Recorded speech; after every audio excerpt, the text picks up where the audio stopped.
इस वीडियो में बात करने वाले हैं आर्ट ऑफ स्पेंडिंग मनी, जो लिखी गई है मॉर्गन हाउसल के द्वारा।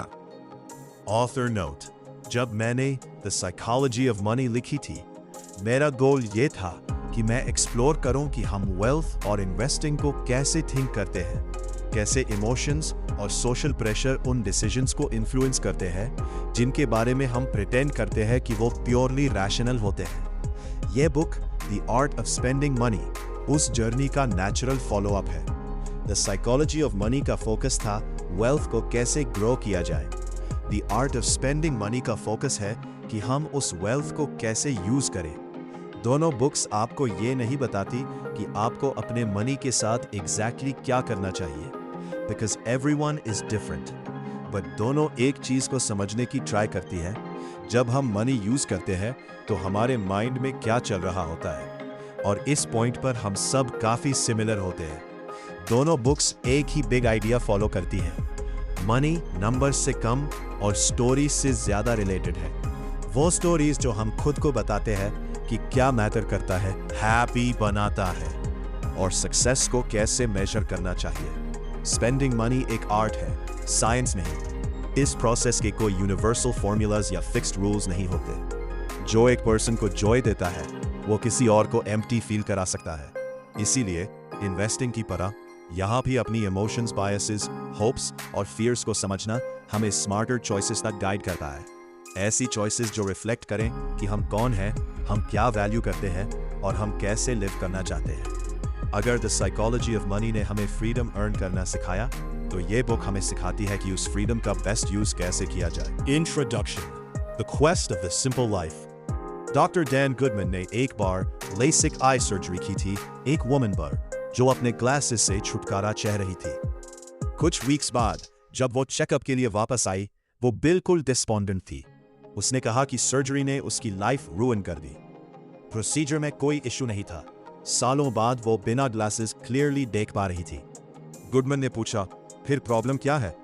पेशेंट ने कहा कि उसने एक्सपेक्ट किया था कि ग्लासेस हटने के बाद उसका हस्बैंड उसे ज्यादा अट्रैक्टिव समझेगा और उसके कोवर्कर्स उसे ज्यादा इंटेलिजेंट। जब उसे रियलाइज हुआ कि ऐसा नहीं हुआ और लव और रिस्पेक्ट कभी इतनी सुपरफिशियल चीज पर डिपेंड नहीं करते, वो इमोशनली कोलैप्स हो गई। गुडमैन ने कहा, आपके पास एक ऐसा प्रॉब्लम है जिसमें मैं हेल्प नहीं कर सकता। मुझे अफसोस है कि मुझे ये पहले समझ नहीं आया।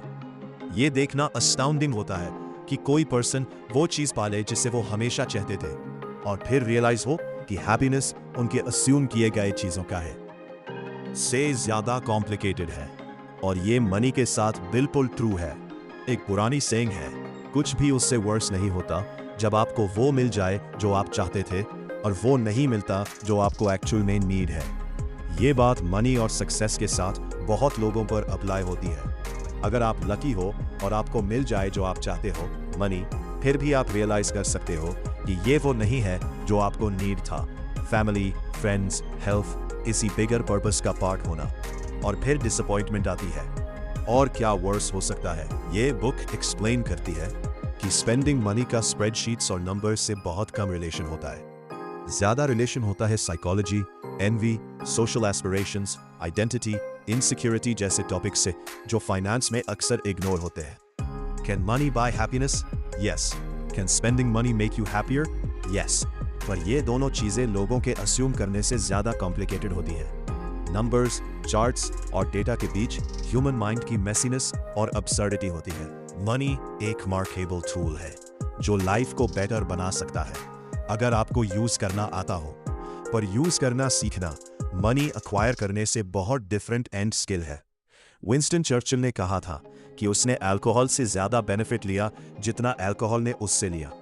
इसी लॉजिक से मैंने ऐसे रिच लोग देखे हैं जिनके मनी ने उनसे ज्यादा ले लिया जितना उन्होंने मनी से लिया, बिकॉज वो पूरी लाइफ डेस्परेटली मनी चेस करते रहे बिना ये समझे कि यूज कैसे इस तरह स्पेंड करें कि वो हैप्पियर फील करें। मैंने लो इनकम लोग भी देखे हैं जिन्होंने अपने लिमिटेड मनी से ट्रिमेंडस वैल्यू निकाला और उसे लेवरेज की तरह यूज किया अपनी हैप्पीनेस को ग्रो करने के लिए। एक्चुअल मेन मैटर ये नहीं करता कि आपके पास कितना मनी है, मैटर ये करता है कि क्या आप साइकोलॉजी और बिहेवियर्स को समझते हो जो मनी और हैप्पीनेस के बीच का कनेक्शन इतना कॉम्प्लिकेटेड बना देते हैं। इस ऑब्जर्वेशन का इफेक्ट आपके अपने लाइफ में बहुत जगह दिखता है। सोचो, एक ब्रोक यंग पर्सन जो एक ऐसा कार लेता है जिसे वो अफोर्ड नहीं कर सकता बिकॉज उसे लगता है कि इससे पीयर्स का रिस्पेक्ट और एडमिरेशन मिलेगा।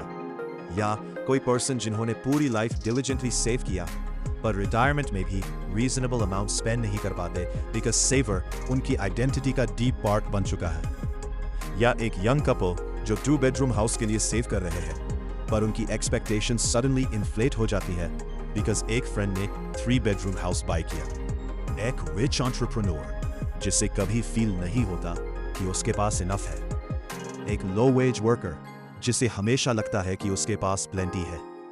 इनमें से कोई भी टॉपिक स्प्रेडशीट्स या नंबर से रिलेटेड नहीं, सब मेसियर होते हैं।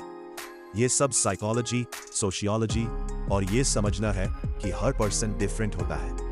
हर कोई लाइफ को बेस्ट पॉसिबल वे में नेविगेट करने की ट्राई कर रहा होता है, अपने एक्सपीरियंसेस, अपनी आइडेंटिटी और इस सोच के साथ कि लोग उनके बारे में क्या थिंक करते हैं। स्कूल में फाइनेंस एक साइंस की तरह सिखाया जाता है, क्लीन फॉर्मूलाज और लॉजिकल कंक्लूजन्स के साथ, पर रियल वर्ल्ड में मनी एक आर्ट होती है।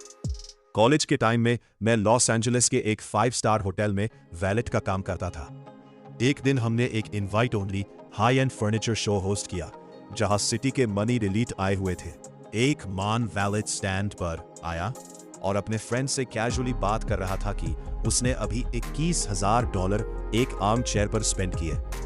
मेरे कॉलीग्स और मैंने ये सुन लिया और हम सब स्टन्ड थे। इतना पैसा एक चेयर, सिर्फ एक चेयर पर स्पेंड करना हमें बिल्कुल इनकंसीवेबल लगा। उसने हमारे bewildered expressions देखे और बोला, Boys, I know, it's crazy, but when you have money, this is what you're supposed to do. मुझे उसके वर्ड्स बहुत इंटरेस्टिंग लगे। Supposed to do, क्या उसे वो चेयर वाकई पसंद थी या वो बस ब्लाइंडली फॉलो कर रहा था कि सोसाइटी उसे क्या लाइक करने को बोलती है और मनी कैसे स्पेंड करना चाहिए। मैं उस टाइम 19 ईयर ओल्ड था, एक दिन रिच बनने की एस्पिरेशन के साथ। मेरे माइंड में एक थॉट आया, क्या मुझे भी फ्यूचर में यही सपोज टू डू करना होगा? मैं कॉलेज में लॉन्ग आवर्स स्टडी करूं, डेकेड्स तक करियर ग्राइंड करूं, सिर्फ इसलिए कि एक दिन मैं अपने फ्रेंड्स को बता सकूं कि मैंने एक अगली चेयर बाय की जो एक एवरेज हाउस होल्ड इनकम का हाफ कॉस्ट करती है। क्या ये मुझे हैप्पियर बनाएगा? जब मैं इस थॉट को प्रोसेस कर रहा था, मेरा रिएक्शन अस्टॉनिशमेंट से अम्यूजमेंट तक गया। फिर धीरे धीरे मुझे उस गाय के लिए ऑलमोस्ट बुरा लगने लगा। टाइम के साथ मैं इन लोगों को अच्छी तरह से जान गया।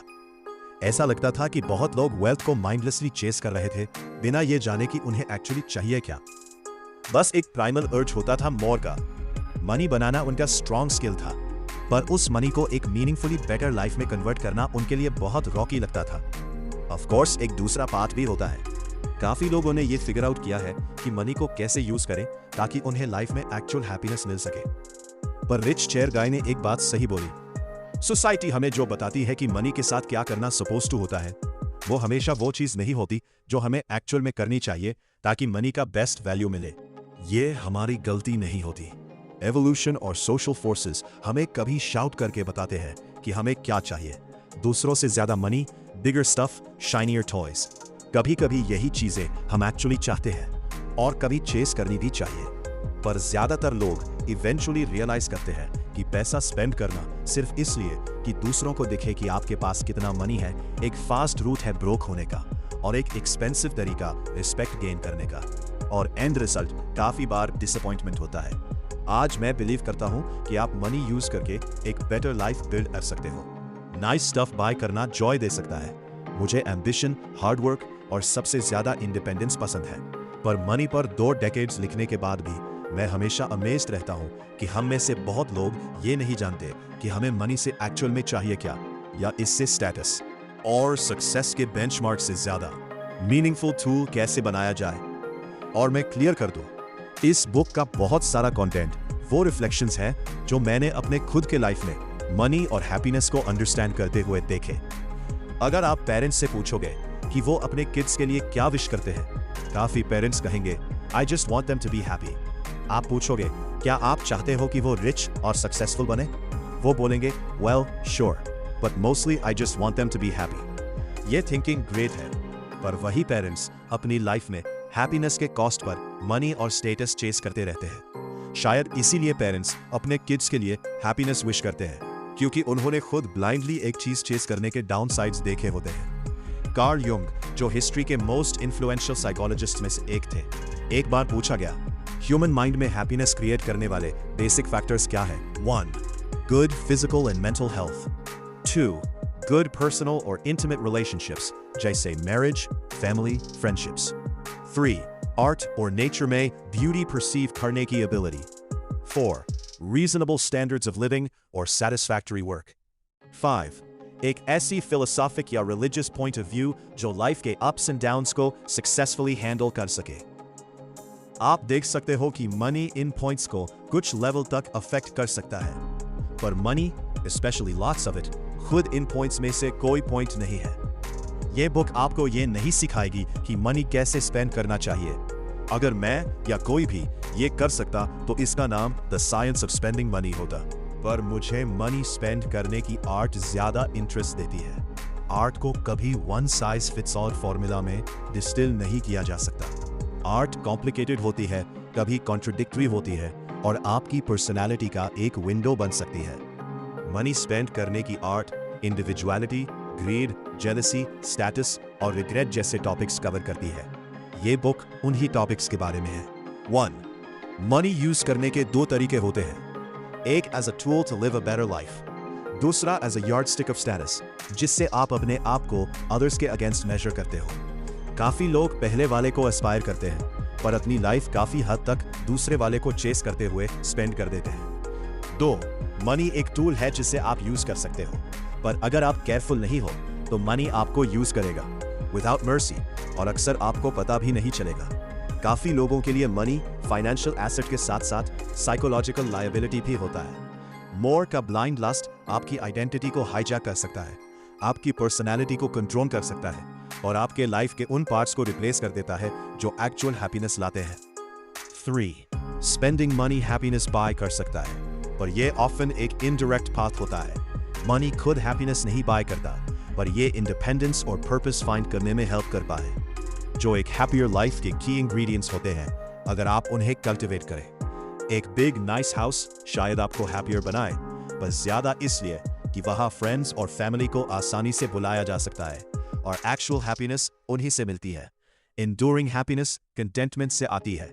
इसलिए जो लोग मनी के साथ सबसे हैप्पी होते हैं वो आमतौर पर वो होते हैं जिन्होंने मनी के बारे में कांस्टेंट सोचना बंद कर दिया हो पाए। आप मनी को वैल्यू कर सकते हो, अप्रिशिएट कर सकते हो, मार्वल कर सकते हो, पर अगर मनी आपके माइंड से कभी निकलता ही नहीं तो शायद आप एक ऑब्सेशन में फंस गए हो जहां मनी आपको कंट्रोल करता है। मनी का बेस्ट यूज ये है कि ये आपको लेवरेज करे जो आप ऑलरेडी हो, ना कि डिफाइन करे कि आप कौन हो। 5. अगर आप कंफ्यूज्ड हो कि एक बेटर लाइफ कैसी दिखेगी तो वन विथ मोर मनी एक इजी असम्पशन बन जाता है, पर यह असम्पशन कभी कभी डीपर प्रॉब्लम्स को मास्क कर देता है। मनी इतना टेंजिबल होता है कि यह एक इजी गोल बन जाता है चेस करने के लिए, और लोग जिन्होंने अभी तक ये डिस्कवर नहीं किया कि उनके सोल को क्या ट्रूली फीड करता है, उनके लिए ये डिफॉल्ट पाथ बन जाता है। 6. हर पर्सन मनी को ऐसे स्पेंड कर सकता है जो उन्हें हैप्पियर बनाए, पर इसके लिए कोई यूनिवर्सल फॉर्मूला नहीं होता। जो नाइस स्टफ मुझे हैप्पी बनाती है वो आपको क्रेजी लग सकती है, और वाइस वर्सा। लाइफस्टाइल डिबेट्स अक्सर बस ये होती है कि डिफरेंट पर्सनालिटीज वाले लोग एक दूसरे से बात कर रहे होते हैं without realising it. Author Luke Burgis इस बात को इस तरह एक्सप्लेन करते हैं, after meeting our basic needs as creatures we enter into the human universe of desire and knowing what to want is much harder than knowing what to need. 1907 की अपनी book the quest of the simple life में William Dawson ये describe करते हैं कि उनके London के काफी पीयर्स ने अपनी पूरी लाइफ मनी और सक्सेस को डेडिकेट कर दी थी, फिर भी वो मिजरेबल द। जो लोग कंट्रीसाइड में सिंपल लाइफ जी रहे थे वो कंपैरेटिवली बहुत जुबिलंत द। उनकी मेन ऑब्जर्वेशन ये थी कि जो लोग ज्यादा मनी चेस कर रहे थे वो एक्चुअली मनी के कैप्टिव बन चुके थे। वेल्थ का ऑब्सेशन उनकी सैनिटी, उनके रिलेशनशिप्स, उनके क्वालिटी ऑफ लाइफ पर कंट्रोल जामा लेता था। जो चीज वो एक बेटर लाइफ के लिए स्ट्रैटेजी समझ रहे थे वो धीरे धीरे एक ऐसी आइडियोलॉजी बन जाती थी जिसे वो फॉलो करने पर मजबूर होते, जैसे कोई इनविजिबल डिक्टेटर। उनका बिलीफ था कि ज्यादा मनी मिलेगा तो हैप्पीनेस आएगी। पर मनी उन्हें सब कुछ बाय कर सकता था, सिवाय एक चीज के, ये एबिलिटी कि वो मनी के ऑब्सेशन से फ्री हो सके। ये ऑब्सेशन कांस्टेंट एंजाइटी क्रिएट करता, और एंजाइटी अनहैप्पीनेस, विशस साइकिल। और सबसे सरप्राइजिंग बात ये थी कि बहुत लोग इस साइकिल को आइडेंटिफाई करने में भी ब्लाइंड द। कभी कभी वो चीजें जिन पर आप मनी स्पेंड करते हो आपके बिहेवियर पर इतना इन्फ्लुएंस जमा लेती है कि ये क्लियर ही नहीं होता कि आप थिंग्स ओन करते हो या थिंग्स आपको ओन कर रही है। बेंजामिन फ्रैंकलिन ने इस बात को बहुत परफेक्ट वर्ड्स में एक्सप्लेन किया था। Many a man thinks he is buying pleasure when he is really selling himself a slave to it. Dawson के अकॉर्डिंग आइडियल लाइफ एक सिंपल लाइफ होती है। सिंपल लाइफ का मतलब ये नहीं कि आप एक्स्ट्रावेगेंट नहीं हो सकते, luxury homes, toys, fancy stuff सब हो सकता है। सिंपल लाइफ का एक्चुअल मीनिंग ये है कि मनी आपको सर्व करे, आप मनी को नहीं। लाइफस्टाइल का टाइप ऑलमोस्ट इररिलेवेंट हो जाता है। इम्पोर्टेंट ये है कि आपने वो लाइफस्टाइल कॉन्शियसली चूज किया हो, ना कि आप बस उसके अपील के एडिक्शन में फ्लो के साथ जा रहे हो। डॉसन लिखते हैं कि उनका गोल लिविंग अर्न करना नहीं था, उनका गोल एक लाइफ क्रिएट करना था। और सिर्फ फूल हाई अपनी रियल लाइफ सैक्रिफाइस करेगा एक इमेजिनरी बेटर लाइफ के एंडलेस परसुइट के लिए। आपकी खुद की सिंपल लाइफ की क्वेस्ट चाहे आप उससे जैसा भी चूज करें स्टार्ट होती है डीप अंडरस्टैंडिंग और सेल्फ एग्जामिनेशन से। नेक्स्ट चैप्टर वही से बिगिन होता है, एक स्टोरी के थ्रू जो मिसफिट चिल्ड्रन को अंडरस्टैंड करने के बारे में है। All behaviour makes sense with enough information. Most debates about what's worth spending money on actually बस ये होता है कि डिफरेंट लाइफ एक्सपीरियंसेस वे लोग एक दूसरे के ऊपर बात कर रहे होते हैं। एक इम्पोर्टेंट क्वेश्चन जो मुझे बहुत पसंद है, आपने क्या एक्सपीरियंस किया है जो मैंने नहीं किया, जिसे आप अपनी बिलीफ्स पर इतना कॉन्फिडेंट हो? और अगर मैंने वो सब एक्सपीरियंस किया होता जो आपने किया है तो क्या मैं भी वही बिलीव करता? ये क्वेश्चन लाइफ के बहुत सारे एरियाज पर अप्लाई होता है, इंक्लूडिंग मनी। स्पेंडिंग मनी का सबसे इम्पोर्टेंट पॉइंट और फाइनेंशियल फ्रस्ट्रेशन और डिसअपॉइंटमेंट का मेजर रीजन ये है कि इसको करने का कोई राइट वे एग्जिस्ट नहीं करता। कोई यूनिवर्सल लॉज नहीं है कि किस टाइप का स्पेंडिंग सब लोगों को हैप्पी और फुलफिल्ड बनाएगा। जो चीजें मैं स्पेंड करना पसंद करता हूँ वो आपको बिल्कुल मीनिंगलेस लग सकती है। जो मेरी फियर्स है वो आपकी जॉयस हो सकती है। आपका गोल वो हो सकता है जिसे मैं कॉन्शियसली अवॉइड करता हूँ। एक सेइंग है, कभी किसी का फन मैट उड़ाओ अगर वो एक वर्ड मिसप्रोनाउंस करे, क्योंकि इसका मतलब है वो वर्ड उसने रीडिंग से सीखा। इसी तरह कभी किसी का फन मैट उड़ाओ कि वो मनी कैसे स्पेंड करता है, क्योंकि ये उसने लिविंग से सीखा होता है। हर पर्सन अपने यूनिक पास्ट का प्रोडक्ट होता है। अगर आप समझना चाहते हो कि लोग मनी किस तरह स्पेंड करते हैं तो आपको उनके लाइफ एक्सपीरियंसेस को डीप लेवल पर अंडरस्टैंड करना होगा। मेयर ब्रदर इन लॉ एक सोशल वर्कर है। वो अन किड्स के साथ काम करते हैं जो एब्जेक्ट पॉवर्टी और ब्रोकन होम्स से आते हैं, जो फॉस्टर सिस्टम में बार बार पुश किए जाते हैं। काफी किड्स स्कूल में स्ट्रगल करते हैं, उनका बिहेवियर पुअर होता है, वो क्लास स्किप करते हैं, अटेंशन नहीं देते, प्लेग्राउंड में फाइट्स करते हैं, फ्यूचर पर फोकस नहीं कर पाते। लोग अक्सर उनके बिहेवियर को क्रिटिसाइज करते हैं और कंफ्यूज्ड हो जाते हैं, तुम ऐसे एक्ट क्यों कर रहे हो? क्यों नहीं समझ पा रहे कि अगर बेटर बिहेव करोगे तो फ्यूचर बेटर होगा? तुम कैसे सोच सकते हो कि ये ओके बिहेवियर है? पर फॉस्टर केयर सिस्टम में एक सेइंग है, all behaviour makes sense with enough information. जब आप समझते हो कि ये किड्स घर पर क्या डील कर रहे होते हैं, uncertainty, lack of security, love, attention टैब उनका बिहेवियर सेंस बनाना शुरू करता है। वो कांस्टेंट सर्वाइवल मोड में रहते हैं और उन्होंने कभी वो बेसिक सोशल स्किल्स लर्न ही नहीं किए जो बाकी किड्स नेचुरली डेवलप कर लेते हैं। आप उनके बिहेवियर को एनकरेज नहीं करना चाहोगे, जस्टिफाई भी नहीं करना चाहोगे, पर जब आप दुनिया को उनकी आईज से देखते हो तब आप इंस्टेंटली समझ जाते हो कि कोई पर्सन वो डिसीजंस क्यों चूज करेगा जो आपको फॉरेन लगते हैं।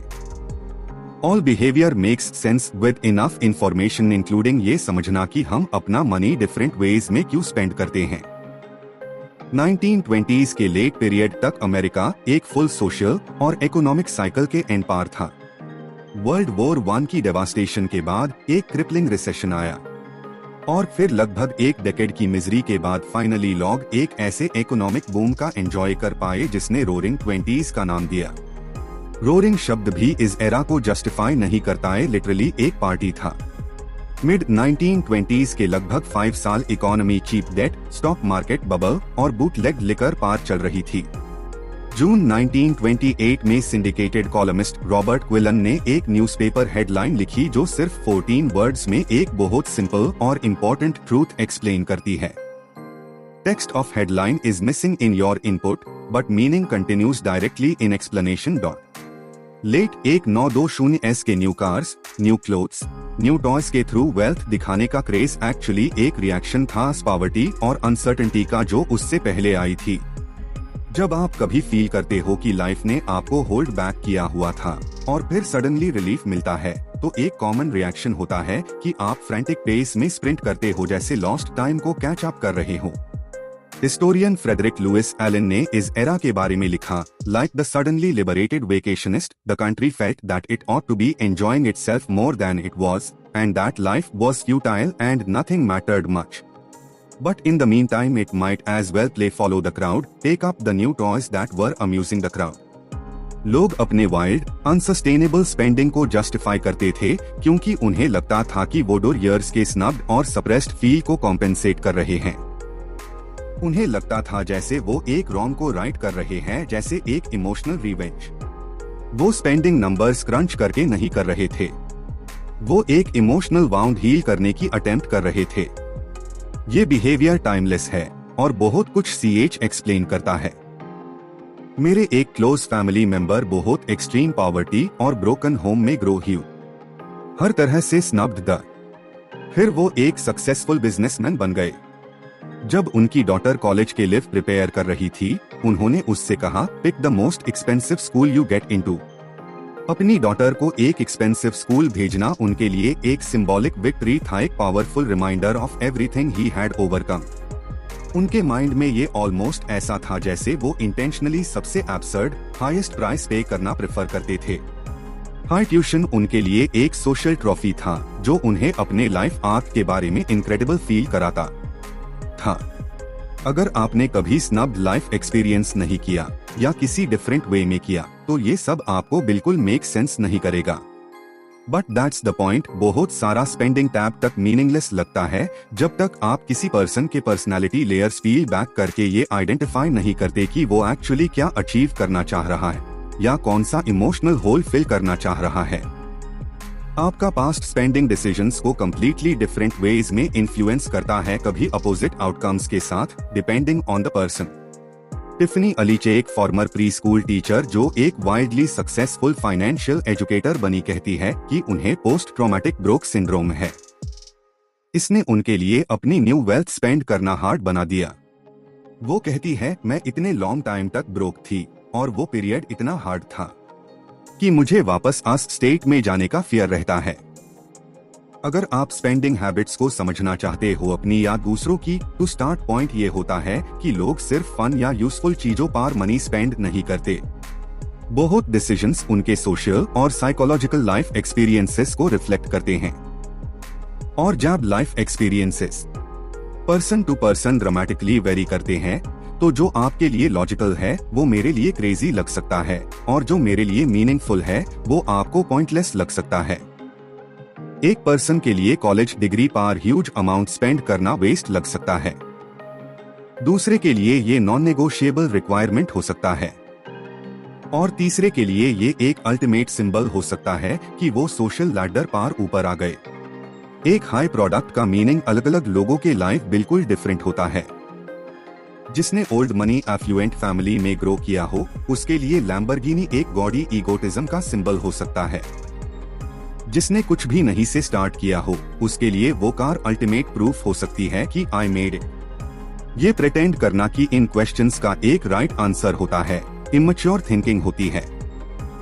लोग डिफरेंट साइकोलॉजिकल नीड्स फुलफिल करने के लिए डिफरेंट स्पेंडिंग चॉइसेस करते हैं।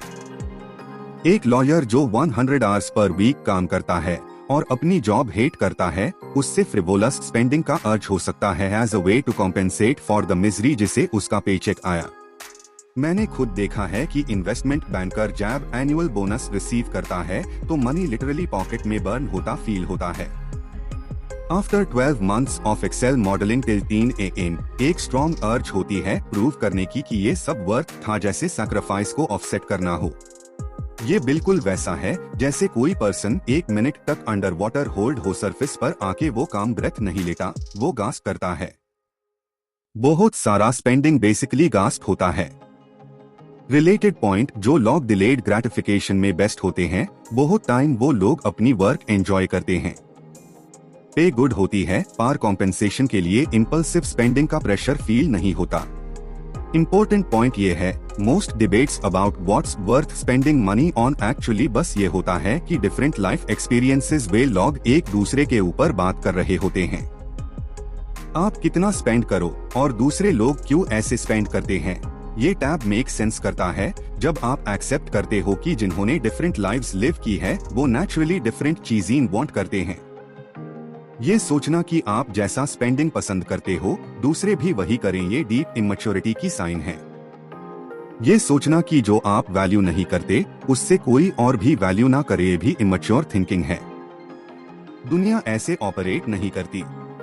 जो स्पेंडिंग मेयरली रीजनेबल और फुलफिलिंग हो सकती है वो आपको पॉइंटलेस लग सकती है। जो मेरे लिए मैंडेटरी हो सकता है वो आपको वेस्ट लग सकता है। सॉफ्टवेयर इंजीनियर बिली मार्कूस कहते हैं, people are not rational, they are rationalising. Once you understand this simple fact, all the oddest human behaviour will suddenly make way more sense. इसीलिए ई मनी स्पेंड करना एक आर्ट है, साइंस नहीं। Universal answers exist ही नहीं करते कि कैसे स्पेंड करना चाहिए या क्या वर्थ होता है। बेस्ट ये है कि हम ब्रॉडली समझ सके कि लोगों के माइंड्स कितने वेरीड होते हैं और स्पेंडिंग प्रेफरेंसेस कितनी ड्रामेटिकली डिफरेंट हो सकती है। साइकोलॉजिस्ट लीसा फेल्डमैन बरेट स्टडी करती है कि इमोशंस एक्चुअली कहां से आते हैं। साइकोलॉजी का क्लासिक व्यू ये था कि इमोशंस डीपली इनग्रेन्ड होते हैं। एट बर्थ ही ऑन्स ऑफ एवोल्यूशन ने डिसाइड किया होता है कि जो चीज नियरली स्कैरी, फनी या इंसल्टिंग है वो आपके लिए भी सेम होगी और सब ह्यूमंस के लिए भी। बरेट ने 30 इयर्स रिसर्च में शो किया कि रियलिटी बहुत ज्यादा कॉम्प्लेक्स है। वो कहती है, emotions are not built into your brain at birth, they are built by your brain as you need them. Birth से ही आप लर्न करना स्टार्ट कर देते हो कि कौन सी चीज स्कैरी है, कौन सी फनी है या कौन सी चीज पार एंग्री फील करना चाहिए। आप ये भी लर्न करते हो कि रिस्पॉन्ड कैसे एज करना है, जैसे एंगर एक्सप्रेस करने के लिए फेस कैसे चेंज करना है ताकि दूसरा पर्सन समझ सके। इम्पोर्टेंट पॉइंट ये है, इमोशंस लर्न्ड होते हैं। ये कल्चर और एनवायरनमेंट का प्रोडक्ट होते हैं जिसमें हम रेज होते हैं। बरेट लिखती है, concepts like anger and disgust genetically predetermined नहीं होते। आपके familiar emotion concepts built in इसलिए लगते हैं बिकॉज आप एक पर्टिकुलर सोशल कॉन्टेक्स्ट में ग्रो हुए जहां ये कॉन्सेप्ट्स मीनिंगफुल और यूजफुल द। आपका ब्रेन इन्हें आपकी अवेयरनेस के बाहर अप्लाई करता है to construct your experiences. Wild part ये है कि लोगों के लाइफ एक्सपीरियंसेस ड्रास्टिकली डिफरेंट होते हैं। अफ्रीका का एक इम्पावरिश्ड चाइल्ड डिफरेंट चीजों से स्केयर्ड होना लर्न करता है कंपेयर्ड टू कैलिफोर्निया का एक रिच चाइल्ड। मैनहट्टन का एक किड डिफरेंट सोर्सेज से जॉय सीक करता है कंपेयर्ड टू आयोवा का एक farmer child. Joy, fear, shame, pride ये सब feelings culture to culture, family to family, person to person vary करती है। जो बिहेवियर आपको एम्बेरस करता है वो मुझे प्राउड फील करा सकता है। जो चीज मुझे फियर देती है वो आपके लिए थ्रिल हो सकती है। आपका गोल मेरा नाइटमेयर हो सकता है। और ये सिर्फ इमोशंस के साथ नहीं होता, कॉमन सेंस भी कल्चर्स के बीच ड्रामेटिकली वेरी करता है। Psychologist Jonathan hate point out करते हैं कि अमेरिका में एक 25 ईयर ओल्ड सन का अपने फादर को फर्स्ट नेम से एड्रेस करना बिल्कुल एक्सेप्टेबल है, पर दूसरे कल्चर्स में ये मोरली रॉन्ग, यूनिवर्सली रॉन्ग माना जाता है। ऐसे high gaps food preparation, hygiene, kids raise करने के तरीके और स्पाउस ट्रीट करने के रूल्स में भी मिलते हैं। अगर आप कॉमन सेंस को ऐसे ट्रूथ्स डिफाइन करते हो जिनके ऊपर सब अग्री करें, तो ये बहुत अनकॉमन निकलेगा। बस साइंटिफिकली SCI ऑब्जेक्टिव चीजों तक लिमिटेड, जैसे 2+2 4। ऑथर डेविड मकरानेई लिखते हैं, consensus realities are mostly the result of geography. ये सब लोगों के व्यूज को ड्रामेटिकली डिफरेंट बना देता है। किस चीज को कोई वर्थ वाइल रिस्क समझता है, क्या हार्मलेस गिल्टी प्लेजर लगता है, क्या फन एक्सपेरिमेंट लगता है, या क्या एक फुलफिलिंग नीड होती है। एक extreme example author Rob Henderson का है, जिन्होंने फॉस्टर सिस्टम में ग्रो होते हुए 10 डिफरेंट फॉस्टर होम्स साइकिल किए और बाद में कैम्ब्रिज से साइकोलॉजी में PhD अर्न की। एक वेल हील्ड स्टूडेंट जो एक एलीट यूनिवर्सिटी में स्टडी कर रहा हो, कोकेन एक्सपेरिमेंट करे तो हाई चांस है कि वो बिल्कुल फाइन रहेगा। बट एक किड जो डिसफंक्शनल होम से आता है, जिसके पेरेंट्स एब्सेंटी है, वो अपने फर्स्ट मेथ हिट के साथ ही सेल्फ डिस्ट्रक्शन की तरफ स्लाइड कर सकता है। ये एक्सप्लेन करता है कि 2019 कैटो इंस्टीट्यूट सर्वे में 60% से ज्यादा अमेरिकन जिनके पास एटलीस्ट बैचलर्स डिग्री थी, ड्रग्स लीगलाइज करने के फेवर में थे, जबकि कॉलेज डिग्री के बिना अमेरिकन का लेस देन हाफ इस आइडिया को गुड समझ रहे थे। ड्रग्स रिच के लिए एक रिक्रिएशनल पास टाइम हो सकता है, बट पुअर के लिए ये बहुत ऑफन फर्दर पेन का गेटवे होता है। एक बार उन्होंने एक पुअर हस्बैंड और वाइफ को ये समझाने की ट्राई की कि इवन थोड़ा सा मनी सेव करने का वैल्यू क्या है, ताकि अगले मंथ उन्हें अपार्टमेंट से एविक्ट ना किया जाए। वो मेरे ऊपर हंसी, उन्होंने कहा। हस्बैंड ने कहा और ज्यादा हंसी के साथ, oh you are a future thinker. मेयर ब्रदर इन लॉ ने पूछा, a what? A future thinker? आपके पास लक्ष्यूरी है फ्यूचर के बारे में थिंक करने की, हमारे पास नहीं। हमारी फ्यूचर की विजन नेक्स्ट 24 आवर्स तक लिमिटेड होती है। कभी कभी सिर्फ 5 मिनट विंडो होती है, जैसे कि नेक्स्ट मील कहां से मिलेगा। बस इतना ही आगे हम सोच सकते हैं। वो लोग अपना हर सेंट जल्दी से जल्दी स्पेंड कर रहे थे, पार्टली बिकॉज फ्यूचर का कॉन्सेप्ट उनके लिए बिल्कुल डिफरेंट था कंपेयर्ड टू योर्स और माइन। यहाँ कोई कॉमन ग्राउंड नहीं था कि कॉमन सेंस क्या होता है। Tom Gayner, CEO of Markel group, एक स्टोरी शेयर करते हैं जब वो अपनी डॉटर के साथ लंच कर रहे थे, जो एक पब्लिक डिफेंस लॉयर है। गेनर ने एक रीसेंट केस के बारे में पूछा। उनकी डॉटर ने डिस्क्राइब किया कि एक मैन रेस्टोरेंट में आया, मील ऑर्डर किया, खाया, फिर लिटरल मोनोपोली मनी से पे करने की ट्राई की। गेनर ने पूछा, वाज द गाय स्टूपिड और अ जर्क, या कोई जोक प्ले कर रहा था? उनकी डॉटर ने कामली जवाब दिया, daddy, he was poor and he was hungry. Mayor clients right now के जेन मास्टर्स होते हैं। नो पास्ट, नो फ्यूचर, बस current moment. He was hungry extreme example है, बट सच वे है कि हम सब रिच पुअर सभी इस कॉन्सेप्ट का एक वर्जन जीते हैं। बहुत सारी सिचुएशंस रिच और पुअर दोनों ग्रुप्स में हाईलाइट करती है कि आपके वैल्यूज डायरेक्टली इक्वल होते हैं आपकी प्रेफरेंसेस के, और आपकी प्रेफरेंसेस अन एफर्ट्स से आते हैं जिनमें आप अपने करंट नीड्स को रिकॉन्साइल करने की ट्राई करते हो अपने यूनिक पास्ट एक्सपीरियंसेस के लेसन्स के साथ। ये हाई रीजन है कि लोग मनी कैसे स्पेंड करते हैं, रिस्क कैसे इवैल्यूएट करते हैं, और क्या वर्थ इट लगता है। ये सब डीपली पर्सनल और एक्सपीरियंस ड्रिवन होता है। ये सब ह्यूम डू इम्पोर्टेंट एडवाइस तक ले आता है। दोनों हाई मनी स्पेंड करने की आर्ट को समझने के लिए क्रिटिकल है। किसी को मत डिसाइड करने दो कि आपको मनी किस पार स्पेंड करना चाहिए या नहीं। कोई राइट वे एग्जिस्ट नहीं करता। आपको खुद फिगर आउट करना होगा कि आपको क्या चीज हैप्पी और फुलफिल्ड फील करती है। इस पार आगे और डिटेल होगी। फाइनेंशियल एडवाइजर टिम मॉरर कहते हैं, personal finance is more personal than it is finance. ये मेरे सुना हुआ सबसे स्मार्ट मनी कोट्स में से एक है। बहुत सारी मनी प्रॉब्लम स्टार्ट होती है जब लोग ऐसे स्पेंड या सेव करते हैं जैसा उन्हें लगता है कि सपोज्ड टू होता है, बट वो उनकी पर्सनालिटी से मैच ही नहीं करता। वो एक डीपली पर्सनल प्रॉब्लम का one size fits all answer ढूंढते हैं। ये बिल्कुल वैसा ही है जैसे लाइफ भर खुद को फोर्स करना कि आप वो इंसान बन जाओ जो आप हो ही नहीं।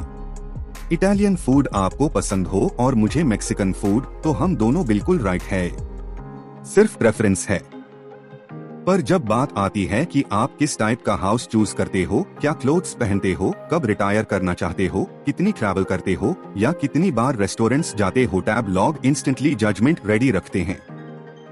Friends, family, coworkers, even online trolls, हर कोई जल्दी से बोल देगा कि आप गलत जी रहे हो। तब तक ये क्लियर नहीं होता कि मनी के साथ हमारा रिलेशनशिप कितना पर्सनल और इमोशनल होता है, जब तक आप रियलाइज नहीं करते कि ये जर्नी आपकी खुद की होती है। हाँ, स्पाउस और किड्स इक्वेशन का पार्ट हो सकते हैं, बट एट सम पॉइंट आपको अपना पाथ खुद ढूंढना होगा, बिना ये फियर के कि लोग क्या थिंक करेंगे।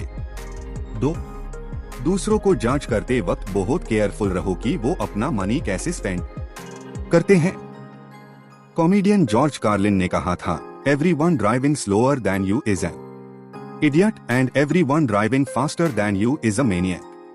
मतलब नेचुरली हम अपने डिसीजंस को सेंटर बनाकर सोचते हैं और जो लोग डिफरेंट चूज करते हैं उनको रॉन्ग मान लेते हैं।